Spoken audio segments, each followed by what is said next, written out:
Bonjour Thomas Barouk, alors aujourd'hui nous entamons notre 8e semaine de confinement, comment ça va? Ça va bien, ça va bien. Je suis chez moi, je suis dans de bonnes conditions puisque j'ai la chance d'avoir un jardin, j'ai une maison avec pas mal de place, j'ai les moyens de continuer à m'entraîner, je suis en télétravail, donc globalement je suis pas à plaindre et je supporte plutôt bien ces semaines de confinement. Alors justement quand on fait de l'aviron, comment on fait pour continuer à s'entraîner en étant confiné? Alors on s'entraîne pas en bateau, ça c'est sûr, on n'a pas de dérogation ou d'autorisation particulière en tant que sportif de haut niveau.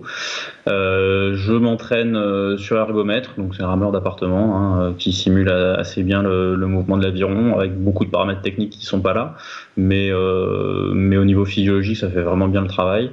Et puis je fais aussi du vélo, pas mal, du vélo d'appartement, et puis de la musculation puisque mon club m'a permis d'embarquer un peu de matériel juste avant le début du confinement pour pouvoir faire ça à la maison.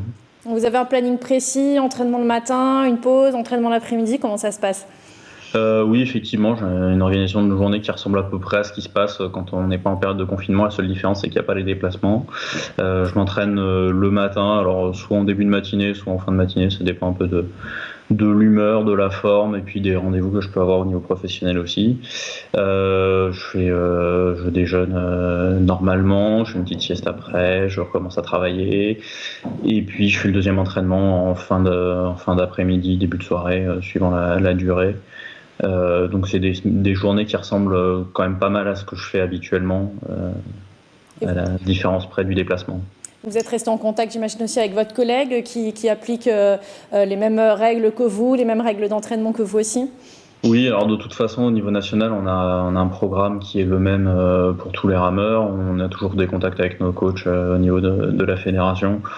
Donc voilà, chacun organise un peu ses journées comme il le peut et comme il le veut en fonction de ses contraintes, mais le programme d'entraînement est à peu près équivalent pour tout le monde. Alors, bien sûr, vous deviez participer aux prochains Jeux Olympiques à Tokyo qui ont été reportés d'un an en raison évidemment de la crise sanitaire. Comment vous avez réagi à cette annonce? C'est un petit peu un raccourci de dire que je devais y participer. J'espérais pouvoir y participer. Les sélections n'étaient pas encore bouclées, les qualifications du bateau n'étaient pas encore obtenues, donc on n'en était pas encore directement à se préoccuper des Jeux Olympiques. On était plutôt à se préoccuper de pouvoir aller aux Jeux Olympiques. Et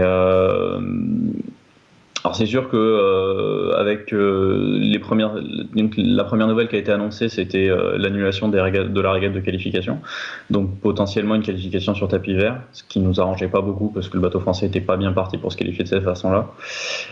Donc ça a été un peu un soulagement, ou en tout cas de se dire qu'on avait à nouveau nos chances et notre destin entre nos mains. Maintenant, je sais toujours pas quelles vont être les modalités de sélection au niveau national pour l'année prochaine et encore moins de qualification pour les Jeux Olympiques, même si on se dit que avec le temps qu'on s'est laissé, potentiellement on pourrait repartir, enfin recopier ce qui était prévu pour cette année, pour l'année prochaine. Mais c'est encore un point d'interrogation. Pour l'instant, on ne sait pas et c'est à peu près normal parce que je pense que personne ne sait vraiment à quoi va ressembler les semaines et encore moins les mois à venir. Alors justement, après le 11 mai, donc la date en théorie évidemment du début du déconfinement, est-ce que vous avez eu des précisions concernant votre entraînement? Est-ce que ce sera possible à l'extérieur par exemple? Non, j'ai pas vraiment eu de précision. J'ai juste eu le communiqué de presse du ministère des Sports. En plus, moi, je suis dans une situation un peu particulière parce que je m'entraîne dans le parc du château de Versailles. Donc, il y a un endroit qui est fermé en ce moment, qui va potentiellement le rester. Donc, est-ce que je vais réussir à être considéré comme un sportif professionnel et à ce titre-là, avoir le droit de me déplacer et d'y accéder pour travailler? Et donc pour m'entraîner. Pour l'instant, c'est encore des interrogations. J'ai contacté des personnes qui doivent prendre cette décision et pour l'instant, j'attends. Mais c'est vrai qu'à une semaine du déconfinement, je ne sais pas vraiment à quoi va ressembler la semaine prochaine. Bon, après, quelques jours de plus sur le rythme qui vient de s'écouler pendant 8 semaines, ça ne sera pas un drame, je pense. Vous avez hâte, j'imagine quand même, de ce déconfinement, de retrouver justement le contact avec l'eau par exemple, j'imagine. Oui, effectivement, c'est ce qui manque le plus. Les sensations qu'on peut avoir en bateau, on les retrouve nulle part ailleurs. Donc c'est clair que c'est quelque chose qui finit par manquer. Après, c'est pas plus mal au fait que ça manque un peu parce qu'on se rappelle, ça permet de se rappeler pourquoi on aime ce sport, pourquoi on aime aller à l'entraînement. C'est vrai que ça fait quelques années maintenant que je rame, plutôt une carrière un peu longue maintenant. Et donc, je suis plutôt content dans la mesure du possible, hein, mais c'est pas plus mal finalement cette coupure un peu forcée.